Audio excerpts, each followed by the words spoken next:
Guys, good morning. Kain po tayo. Meron po akong almusal. Ito pong tinapay ay niluto ko po sa itlog na may gatas, may butter. And then the side ko po, meron po akong avocado salad. Yan. At ipapalaman ko po ito dito. Yan. Yan po ay tomato na may avocado. Yan. Ginawa ko.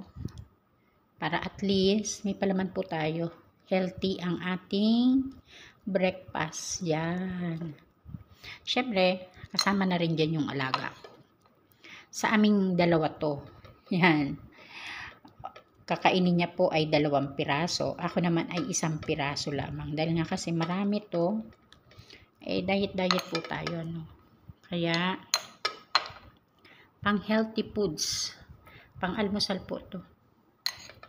Paggising ng aking alaga, supposed to be gising na po siya. Nandun po siya sa kanyang kwarto. Siguro,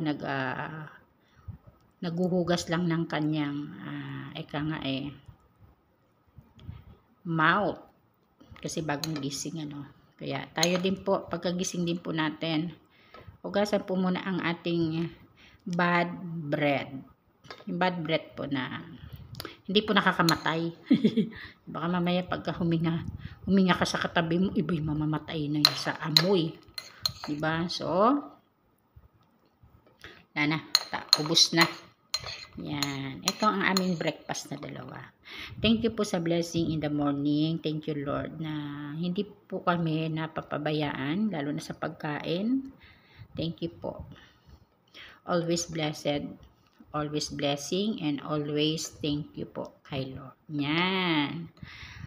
Guys, kain po tayo. Thank you.